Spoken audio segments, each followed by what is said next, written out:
The first thing I lost after my husband died was not money, it was my place at the table. 6 weeks after Thomas Callahan was buried, I sat in Harold Bennett's law office with my daughter, Lauren, and her husband, Evan. In front of us lay the trust documents Thomas had amended 3 years earlier.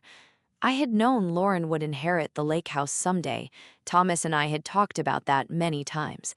What I had not known was how quickly someday could become today. Harold cleared his throat and explained that the lake property, valued at $12.8 million, would transfer to Lauren through the family trust.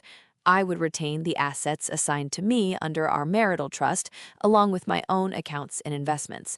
Nothing about the arrangement was illegal, and I was not being left penniless, but I would no longer control the house where Thomas and I had spent most of our married life.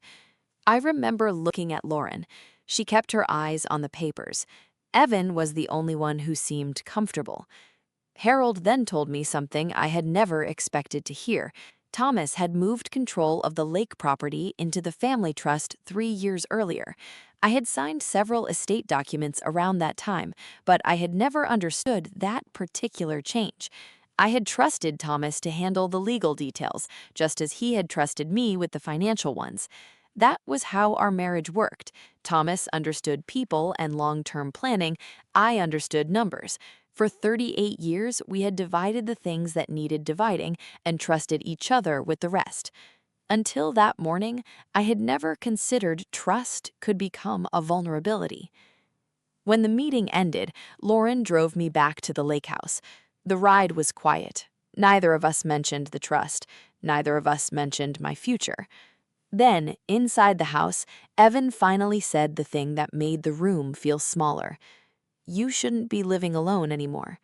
I looked at him and asked what that was supposed to mean. Lauren answered instead. She said Thomas had worried about my memory. It was the first time I had heard that. I had spent most of my career as a forensic accountant, investigating financial fraud for companies, attorneys, and families who suspected that someone was moving money where it did not belong. I knew what inconsistencies looked like.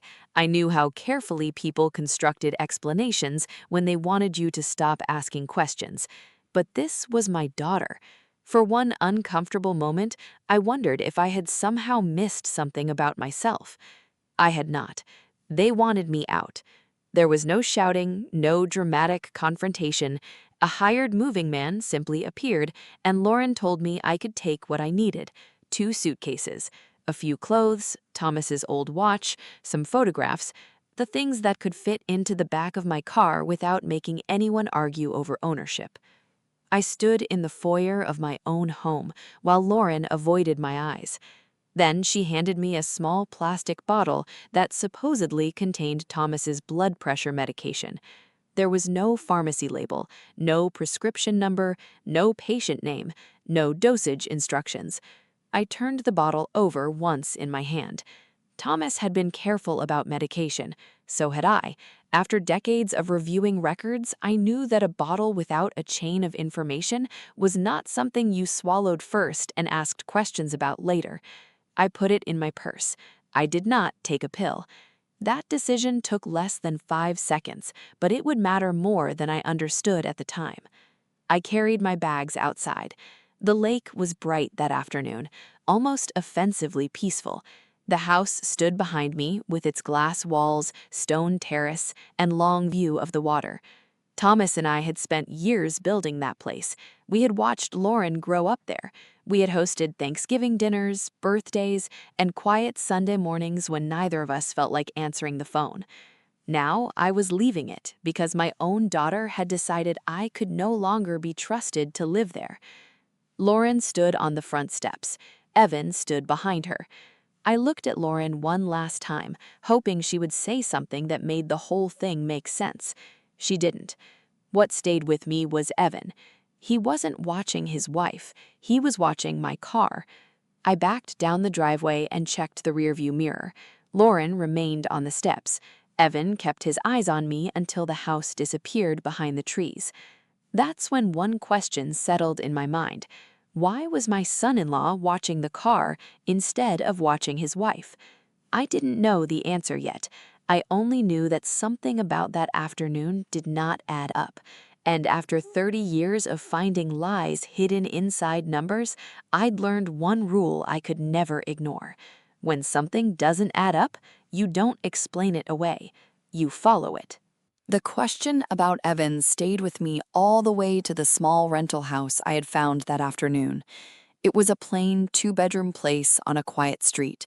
I needed somewhere private, somewhere I could think without Lauren or Evans standing nearby. I set my bags down, locked the door, and sat at the kitchen table. I didn't cry. Instead, I took the plastic medication bottle from my purse and placed it under the light. That was the part of my old life that had not changed. When something bothered me, I examined it. For most of my career, I had worked as a forensic accountant. I was the person attorneys called when a business owner suspected an employee was stealing, when partners disagreed over missing money, or when a set of books looked clean until you knew where to look. I had learned that fraud rarely announced itself. It usually appeared as something small that didn't belong. I counted the pills. I photographed the bottle from every angle.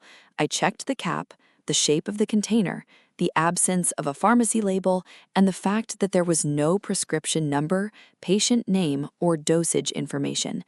Then I called a pharmacist I had known professionally for years. I didn't ask him to identify the pill from a photograph. I asked whether the container itself had enough information to establish where it came from. His answer was no. That was all I needed. I sealed the bottle and arranged for the contents to be examined by an independent laboratory. I wasn't going to guess, and I wasn't going to swallow something simply because someone had told me it belonged to Thomas. Then I opened my laptop. I told myself I was only checking the estate records because I wanted to understand what Thomas had changed. That wasn't entirely true. Part of me was trying to find the thing I had missed. I pulled up the records for the lake property and started with the most recent appraisal. The date stopped me. The $12.8 million house had been professionally reappraised exactly 17 days before Thomas died. I stared at the screen. A new appraisal wasn't unusual. What bothered me was everything surrounding it. There were renovation invoices, landscaping contracts, pool maintenance charges, electrical work, and property improvements. I opened them one by one. The amounts were strangely clean. $487,000 for a renovation that I could not find evidence had ever happened. $214,000 to a landscaping company whose records showed almost no employees.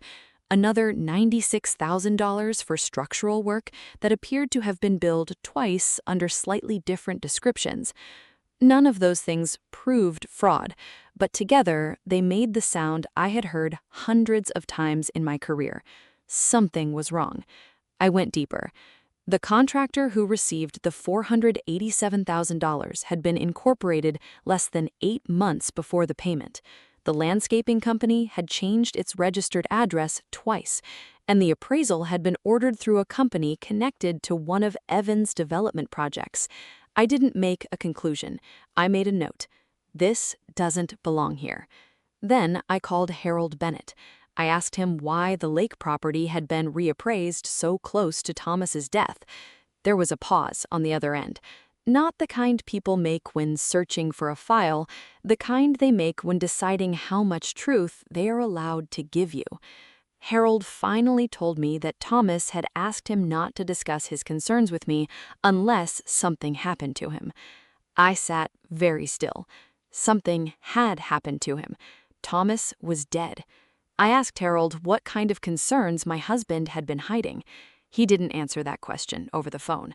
Instead, he told me to go to the boathouse. That surprised me more than anything else. Thomas had owned the old boathouse across the lake for years. It was nothing compared with the main property. On the county records, it was valued at roughly $180,000, and even that number felt generous. The roof needed work, the dock had been deteriorating for years, we had barely used the place since Lauren was a teenager. I had never understood why Thomas refused to sell it. Now I opened the county map and looked at the two properties side by side. The lake house was worth $12.8 million. The boathouse was worth about $180,000. One had gone to Lauren, the other had been left to me. I looked at Thomas's handwriting on an old property document beside my laptop. He had always been careful with money, careful enough that I once joked that he could find a mistake in a restaurant bill from across the room. I said the words out loud almost without realizing it. Thomas never wasted money. Suddenly, the question was no longer why he had taken the lake house away from me. It was why, out of everything he owned, he had deliberately left me the one property everyone else thought was worthless. If Thomas wanted Lauren to have the lake house, why had he made sure I got the boathouse? For the first time since leaving home, I stopped thinking about what I had lost. I started wondering what Thomas had left behind. By the time I reached the boathouse the next morning, I had already gone over Harold's words more times than I wanted to admit. Go to the boathouse.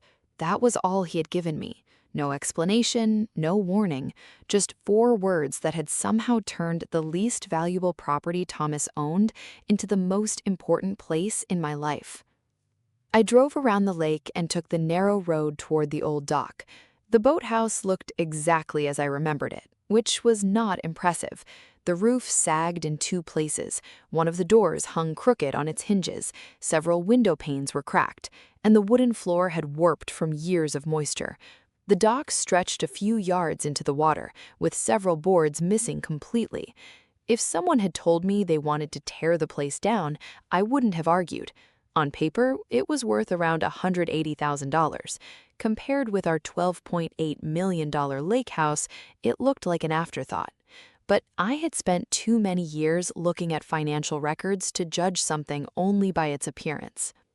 The first thing I noticed was the padlock. It was new, not recently cleaned, not recently painted, new.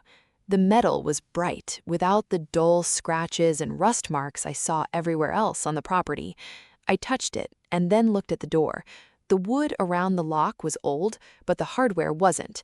Someone had secured this place recently.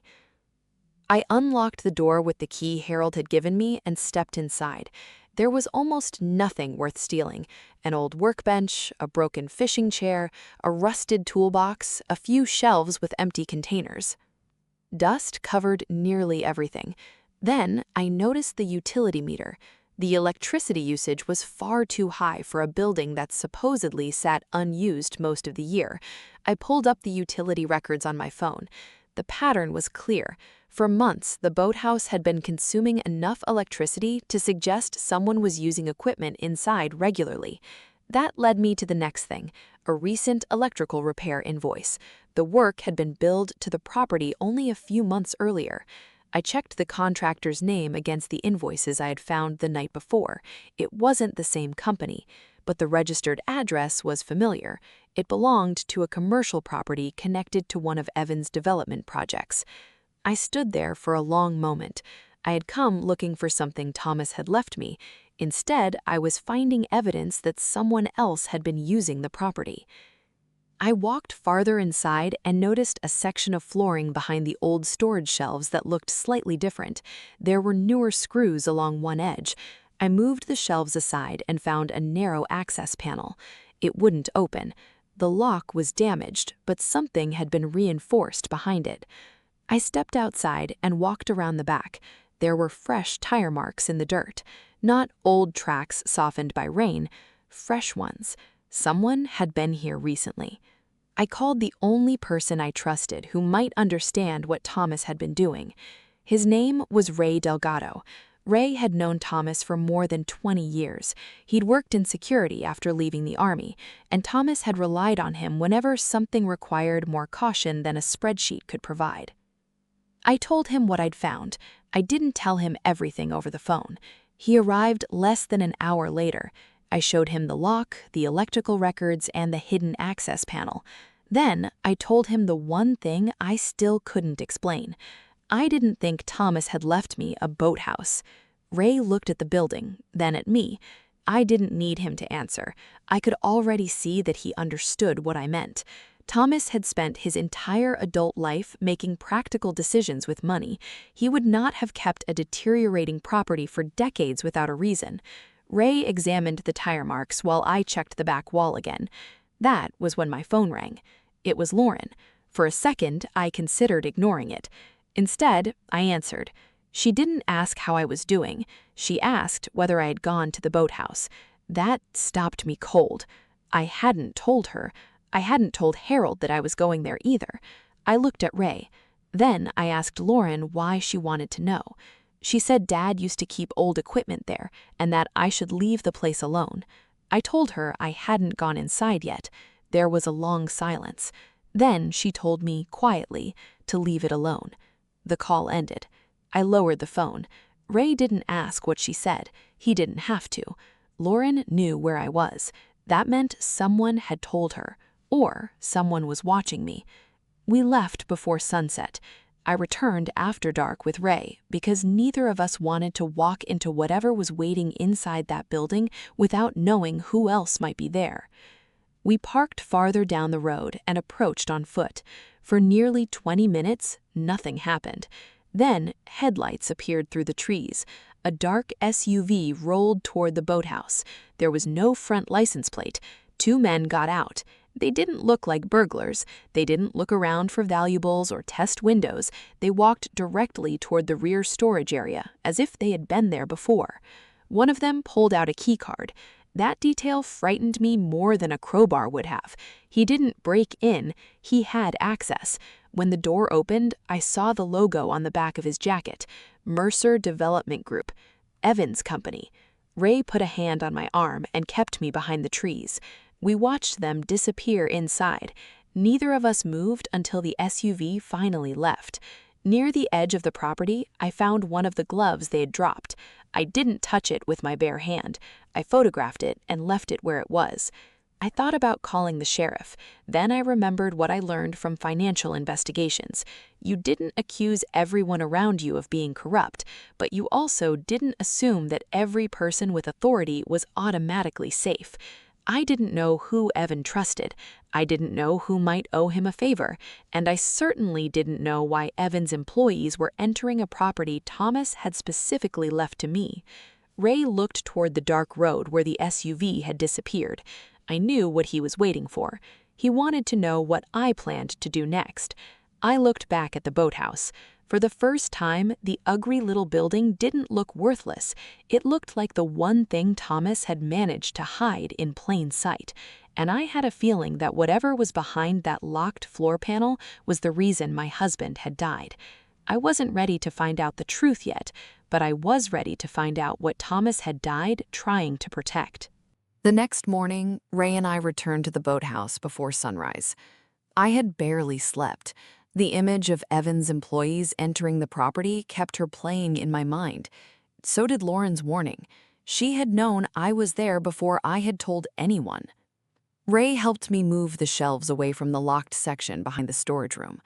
What we found was not a bunker or some dramatic hidden vault. It was an old accounting office. There was a narrow desk, a filing cabinet, a worn office chair, and a computer that looked like it belonged in another decade. 3 external hard drives sat inside a metal case beside it. A few folders were stacked in the corner. And on the desk was Thomas's old watch. I knew that watch immediately. He had worn it for years. Seeing it there made the room feel personal because everything else looked like business. I sat at the computer and turned it on. The screen asked for a password. Under the password field was a hint. The year we almost lost everything. I knew exactly what Thomas meant. 2008. That was the year our investments were nearly wiped out during the financial crisis. Thomas and I had spent months cutting expenses, protecting what we could, and rebuilding our finances one careful decision at a time. I entered the year. The password worked. There was no confession waiting for me, no dramatic letter, just spreadsheets, Lots of them. Property transfers, LLC registrations, contractor payments, private loans, liens, wire transfers, closing statements. I opened the files one at a time. Thomas had been tracking a financial network. The same names appeared under different companies. Contractors were paid for work that was difficult to verify. Properties changed hands repeatedly. Loans moved between related businesses. Some addresses appeared again and again. Then I saw Evan's name. I checked the records more carefully. Evan was connected to at least 14 LLCs through ownership, management, relatives, business partners, or shared addresses. 14. I went back through the files because I wanted to make sure I wasn't forcing a connection that wasn't there. I wasn't. Thomas had been building the same picture I would have built if a client had brought it to me. Then I found a spreadsheet with a number at the top, 143.2 million exposure. For a moment, I simply stared at it. It did not mean Evan had $143.2 million in cash. Thomas was measuring the total value of assets, transactions, loans, and financial obligations that had passed through the network. The number represented potential liability and damage. I kept going.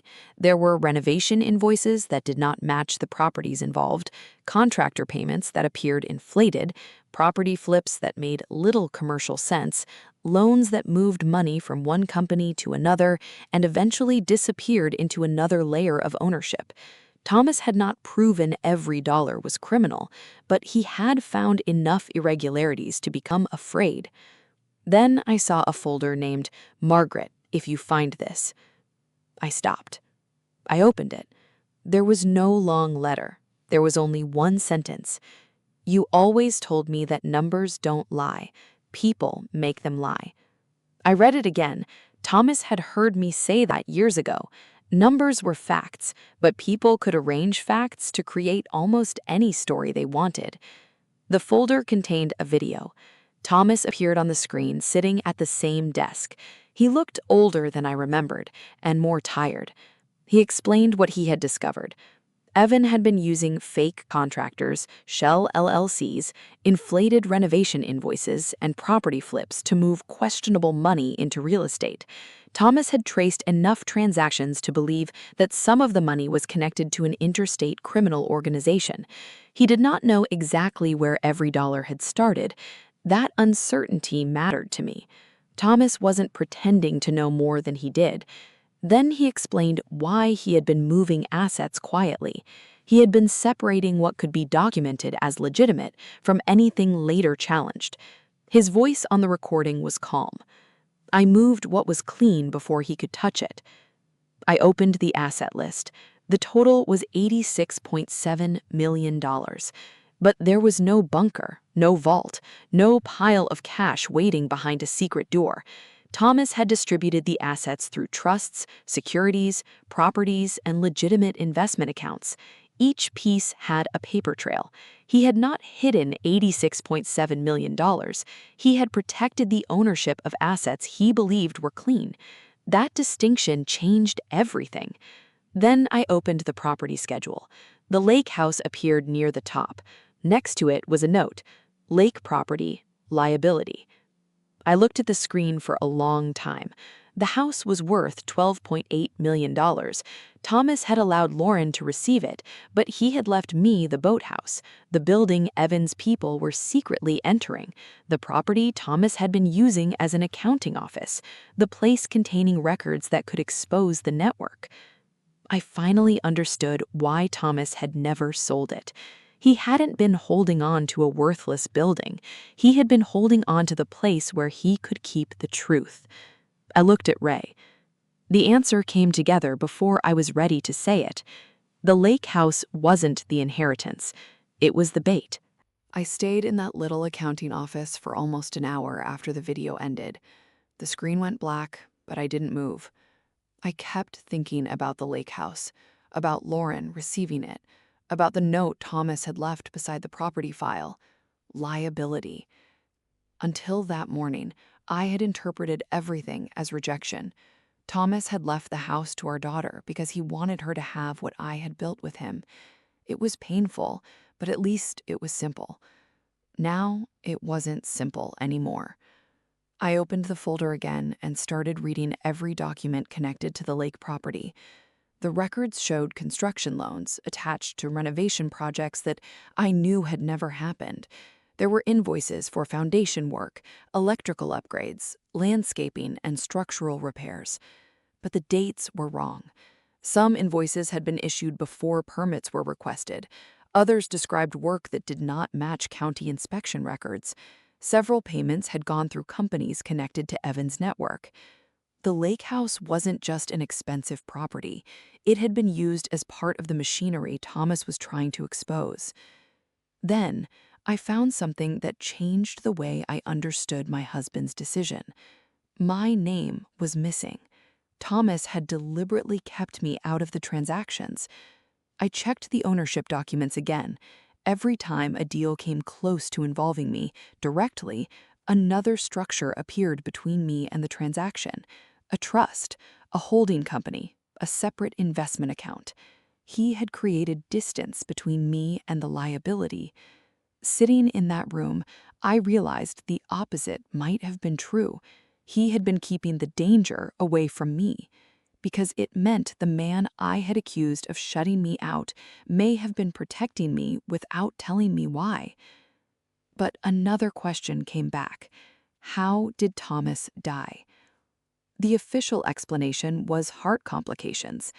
I had accepted that because there had been a hospital record, a death certificate, and years of medical history behind it.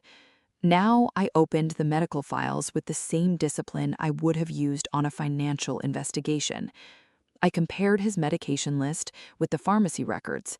One medication appeared in the hospital documentation that I could not find in Thomas's prescription history. There was no matching prescription, no pharmacy record, no physician's order that I could locate. I didn't decide what it meant. I knew better than that. One unexplained medication was a warning sign, not proof of murder. So I contacted a medical investigator I had worked with on a forensic case years earlier. I sent the records without telling him what conclusion I feared. His preliminary review came back with something that made me sit down. There were signs consistent with a medication substitution. That did not prove Thomas had been poisoned. It did not prove who had done anything, but it meant the official story could no longer be the only story. I went back to the old computer. There were archived security files from the lake house and the boathouse. Most were useless. Then I found one file from the hospital. I opened it. The camera showed Thomas in his hospital room. He looked weak, but alert. Evan walked in. I watched him approach the bed. His posture was calm. Too calm. He wasn't there like a frightened son-in-law visiting a dying man. He looked like someone checking on a problem. Then I heard his voice. "You should have let me handle the accounts." Thomas looked at him. His answer was quiet. "I did. That's why I know exactly what you stole." I froze the video. Evan did not attack him. He didn't threaten him. He simply walked to the bedside table, took Thomas's phone, and left the room. I watched the recording again. Then I continued. A few minutes later, another person entered, a nurse assistant. The camera angle didn't show the face clearly, but I could see the assistant handling the medication bag after Evan had left. Then the file ended. There was no perfect smoking gun, no recording of a drug being poured into a cup, no confession, only a sequence of events that suddenly looked very different. Thomas had been investigating Evan. Evan had confronted Thomas. Thomas had told him he knew what he had stolen. Evan had taken Thomas's phone, and afterwards, someone had altered the medication setup. I couldn't prove what happened, but I could no longer tell myself that Thomas simply died and the rest was coincidence. I searched the computer one final time. Near the bottom of the archive was an audio file created 2 days before Thomas died. I pressed play. His voice came through quietly. He didn't talk about money first. He talked about Lauren. And then he said the words I was least prepared to hear. Maggie, if you're hearing this, don't trust the first story you hear about Lauren.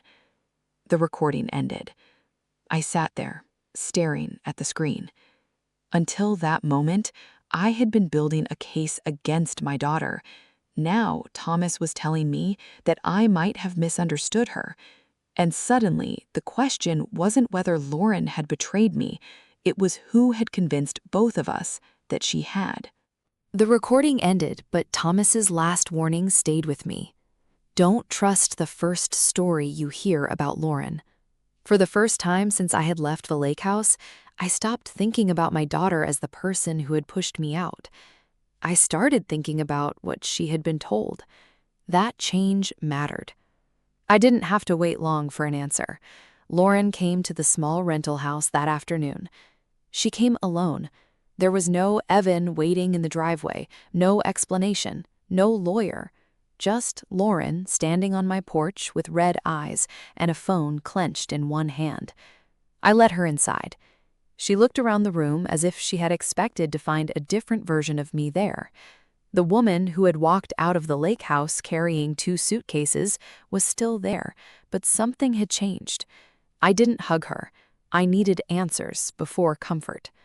I asked her why she had told me Thomas believed I was losing my mind. Lauren said Evan had told her that Dad had been worried about my memory and judgment. He had made it sound like Thomas had privately discussed my condition with him. Lauren had believed him, but when I asked whether she had ever actually heard Thomas say those words, she couldn't answer. She hadn't. That silence told me more than an argument could have. Lauren had built a decision about her mother on something she had never witnessed. Then she told me what Evan had not wanted me to know. He had been controlling her accounts for months. He had borrowed money in her name and left her responsible for payments she didn't fully understand. He had warned her that if she stopped cooperating, he could make her life unbearable, including threatening to use her financial situation against her in a custody dispute. He had also told her that I was preparing to cut her out of Thomas's inheritance. That part finally explained the urgency behind her behavior. Lauren hadn't believed she was helping a criminal. She thought she was protecting her marriage, her children, and her future. But that didn't erase what she had done. She admitted that she had helped Evan obtain several of Thomas's documents after his death. She had taken papers from the house because Evan had told her he needed them to protect the family. I listened without interrupting. I could have called her a traitor. I could have told her that being manipulated didn't erase the damage. Instead, I told her the truth. You didn't have to know you were helping a criminal to hurt me. Lauren cried after that. Not the dramatic crying I had seen in movies. She sat at my kitchen table with her hands covering her face, and for several minutes neither of us spoke. I wanted to tell her everything was forgiven. I couldn't. I loved my daughter. That had never changed. But love and trust were no longer the same thing. I told her that I loved her, but I wasn't ready to trust her again. She nodded. Then she reached into her bag and took out an old phone. She said she had kept it because Evan had told her to destroy it. She hadn't. That decision may have been the first thing Lauren did entirely for herself in months. I turned the phone on. Most of the messages were ordinary. Bills, arguments, missed calls, short instructions. Then I found Evan's messages. One of them changed the entire situation. He had written that once I left the property, Lauren needed to get him the access code. The message was short, but it answered the question that had been bothering me since I first entered the boathouse. Evan didn't simply want me out of the lake house. He needed me gone, because after I left, he expected Lauren to give him access to something inside the property, and I knew exactly where that something was.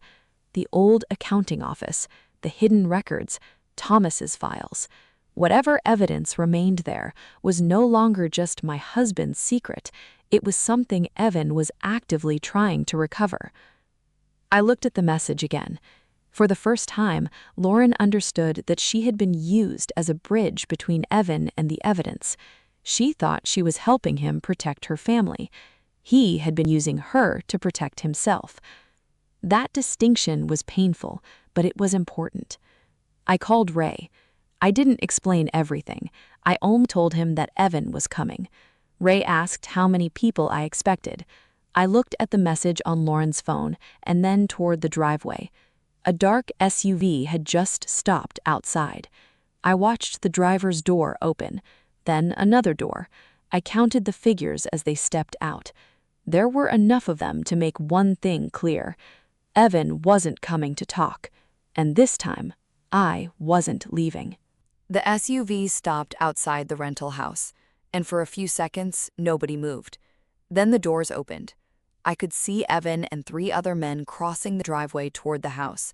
Lauren was with them, but she stayed several steps behind. She looked frightened, not threatening. Ray locked the interior door and moved us into the small, reinforced room at the back of the house. Thomas had designed it as a secure storage room years earlier, and until that night, I had never understood why. There were no guns waiting for us, no secret weapons, just a steel door, the laptop, the 3 hard drives, and the records Thomas had spent years collecting. Evan knocked once, then he called through the door. "Give me the drives." I opened the laptop and returned to the folder Thomas had created.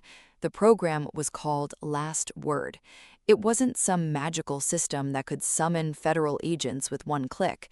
Thomas had built something much more practical, a dead man system.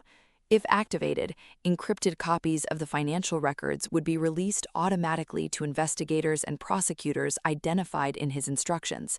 The package included transaction histories, LLC records, property documents, contractor invoices, medical records, and the hospital video. Thomas had not trusted one person with everything. He had built a chain of evidence that could survive even if he couldn't. I understood why now. He had expected someone to come looking for these files. Evan knocked again. This time, the sound was harder. The system required one final confirmation that I was activating the release voluntarily.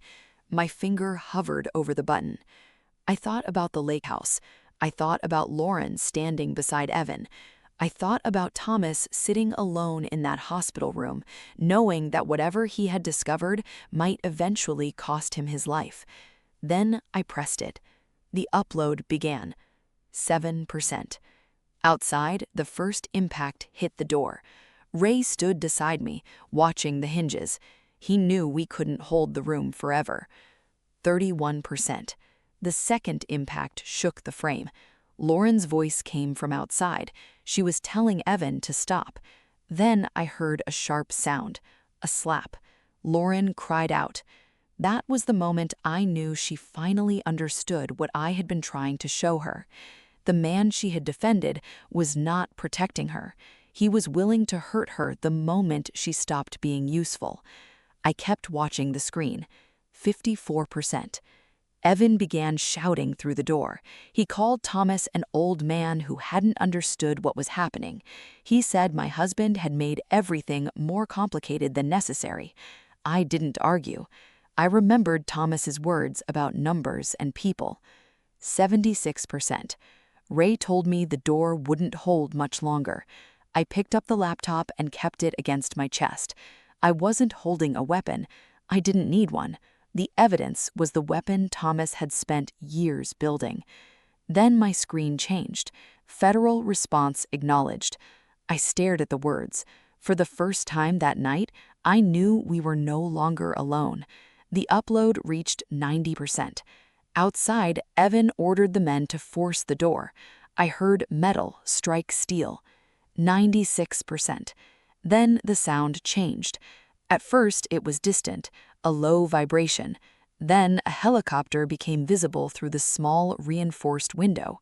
It wasn't a miracle or luck. Thomas's system had done exactly what he designed it to do. The files had reached the people they needed them, and the response had begun. 100%. The upload was complete. I looked at Ray. There was nothing to celebrate yet. The door finally gave way, but before Evan could reach us, federal agents entered the property. They moved quickly, separated the men, secured Lauren, and placed Evan in custody. No dramatic shootout followed, no revenge scene, just the consequences of evidence finally reaching the right hands. I walked outside a few minutes later. Lauren was being escorted toward another vehicle. She looked at me, but neither of us spoke. Evan stood between two agents. For the first time since Thomas died, Evan looked less like a powerful businessman and more like a man who had run out of places to hide. He looked at me and tried to tell me that I didn't understand what I had started. I stopped a few feet away. Then I gave him the only answer he deserved. No, it ends with the truth. I walked past him. I didn't feel victorious. I felt tired. The truth had not brought Thomas back. It had not erased what Lauren and I did to each other, and it certainly had not repaired the trust broken in a few terrible weeks. But it had stopped the lie from becoming the final version of my husband's story. Thomas had left me money, records, and evidence. More importantly, he had left me a choice. I could protect the family by hiding the truth, or I could protect the people I loved by finally telling it. That night, I chose the truth. 22 months passed before I could tell the story without feeling like I was still standing outside that lake house with 2 suitcases in my hands. Evan was prosecuted. Several of his LLCs were dissolved, and assets connected to the investigation were frozen while prosecutors and financial investigators worked through Thomas's records. The process was not quick. It took months to separate what belonged to us from what Evan had contaminated. Forensic accountants worked with authorities, tracing transfers, verifying ownership, reviewing loans, and rebuilding the financial history one transaction at a time. Some assets were confirmed as legitimate. Others remained tied up while their history was investigated. Eventually, the portion of Thomas's estate that could be established as clean was placed under my management. I never thought of that as winning. Money had been the reason people lied to each other. It had been the thing Evan used to control Lauren. I didn't want it to become the thing that defined what happened next. Lauren cooperated with the investigation. She provided records, messages, and testimony that helped establish how Evan had manipulated her. Her cooperation mattered, but it did not erase everything she had done. She still had consequences to face. Neither of us expected forgiveness overnight. For months, we met once a week for coffee. We didn't discuss the inheritance. Sometimes we talked about Thomas. Sometimes we talked about her children. Sometimes we sat quietly because there wasn't anything useful to say. One morning, Lauren asked me whether I thought we would ever be okay. I told her, I think we'll learn what okay looks like now. That became our starting point. Not forgetting, not pretending, learning. With time, I decided what I wanted to do with the part of Thomas's legacy that could actually help someone. I sold a portion of the assets and used it to establish Callahan House, a center for older adults facing financial abuse. We helped widows and widowers whose children had taken control of their accounts. We helped people pressured into signing documents they didn't understand. We helped older adults told they were too old to manage their own money. The center brought together forensic accountants, estate attorneys, counselors, and financial advocates. Ray became responsible for security. He no longer needed tactical gear. He had a small office near the entrance and spent most of his days helping people feel safe enough to ask difficult questions. I kept one thing from the old boathouse, Thomas's desk. We placed it in the lobby of Callahan House. On top of it, I kept a blank notebook. One afternoon, an elderly woman sat across from me. She looked nervous and kept folding the corner of a document in her hands. Her son had told her she was too old to manage her own money. I had heard those words before. I didn't tell her to distrust everyone. I didn't tell her to fight her family. I simply opened the document and placed it between us. Let's look at the numbers together. That was enough. 22 months after everything began, I returned to the lake. The old boathouse was gone. We had it removed. In its place was a small garden overlooking the water. I remembered the woman who had once driven away from that property believing she had lost everything. She hadn't. She had lost a house, she had lost the illusion that family automatically meant safety, but she had found something more difficult and more valuable: the courage to ask questions. At the edge of the garden was a small plaque: Thomas Callahan. He taught me that love protects, truth sets free. I stood there until the sun began to fall behind the trees. For 30 years, I made a living finding the lies hidden inside numbers, but Thomas taught me something numbers never could. Sometimes the most important thing a person leaves behind isn't money. It's the courage to tell the truth when telling it costs you everything. I didn't inherit a fortune from my husband. I inherited a responsibility. Before we say goodbye, I want to talk to you for just a moment. Wherever you are right now, what city are you sitting in, and what time is it on your clock as you watch this? Let me know in the comments below so I can see just how far this story traveled to reach you. More importantly, looking at this story, what is the biggest lesson you are taking away today? Is it about the strength to stand back up when everything is stripped away, the courage to walk away from toxic bonds, or the realization that human dignity and self-respect can never be bought with a price tag? Drop your thoughts in the comments. I read every single one, and I would love to know how this resonated with you. If this story touched your heart, please hit the like button, share it with someone who needs to hear it today, and subscribe to the channel so you never miss our next story.